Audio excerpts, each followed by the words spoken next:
सभी बड़ों को नमस्कार। आज एक नई कथा सुनाने जा रहा हूँ। भक्त की पीड़ा स्वयं पर लेने वाले भगवान श्री कृष्ण।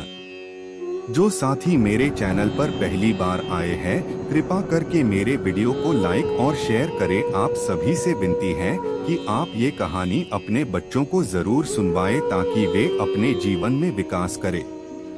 तो आइए कहानी शुरू करते हैं। गुजरात राज्य में श्री द्वारकापुरी के समीप डाकोर नाम का एक गांव है। वहां श्री रामदास जी नाम के भगवान श्री कृष्ण के एक भक्त रहते थे। वह प्रत्येक एकादशी को द्वारका जाकर भगवान श्री कृष्ण जी के मंदिर में जागरण और कीर्तन करते थे। जब वह वृद्ध हो गए तब भगवान ने उन्हें आज्ञा दी कि अब वह एकादशी की रात का जागरण घर पर ही कर लिया करें, परंतु रामदास जी ने भगवान की यह बात नहीं मानी। भक्त की दृढ़ श्रद्धा देखकर भगवान प्रसन्न हो गए और बोले, अब तुम्हारे यहाँ आने का कष्ट मुझसे सहन नहीं होता है, इसलिए अब मैं ही तुम्हारे घर चलूंगा। आने वाली एकादशी को अपनी गाड़ी ले आना और उसे मंदिर के पीछे वाली खिड़की की ओर खड़ा कर देना।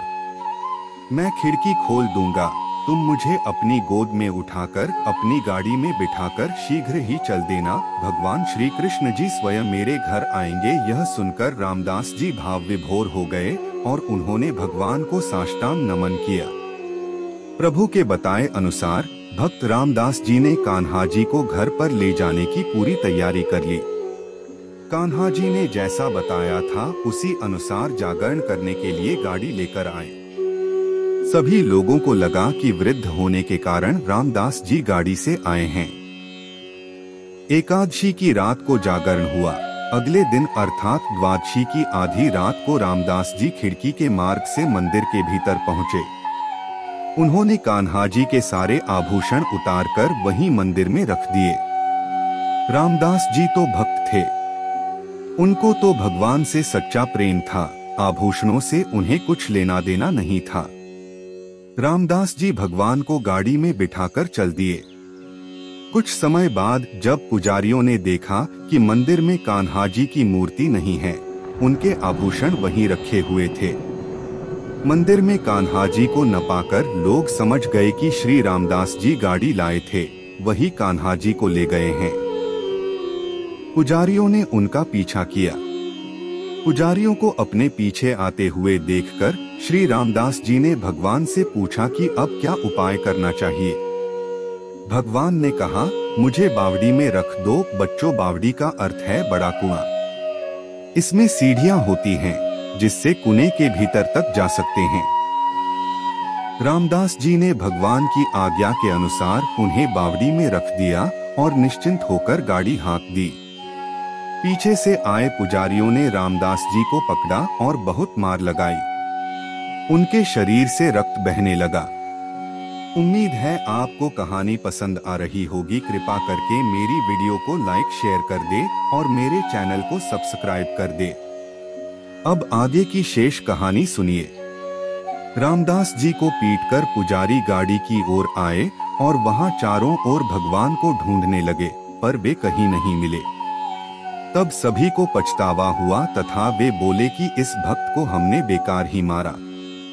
इसी बीच उनमें से एक ने कहा, मैंने रामदास को इस बावड़ी की ओर से आते देखा था, चलो वहां देखते हैं। सभी लोगों ने जाकर बावड़ी में देखा तो भगवान की मूर्ति वहां मिल गई, परंतु बावड़ी का पानी खून से लाल हो गया था। लोग चकित हो गए। भगवान ने कहा, तुम लोगों ने मेरे भक्त को मारा है, मैं उसे कैसे चोट पहुंचने देता। तुम्हारे मारने पर उसको जो चोट लगी और चोट लगने से जो रक्त बहा, उन चोट से लगी पीड़ा को मैंने अपने शरीर पर ले लिया है।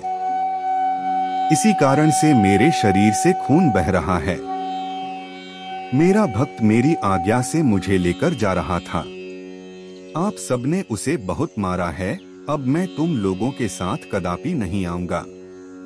लोग बहुत लज्जित हुए और उन्होंने भगवान से क्षमा मांगी तथा मंदिर में चलने की प्रार्थना की।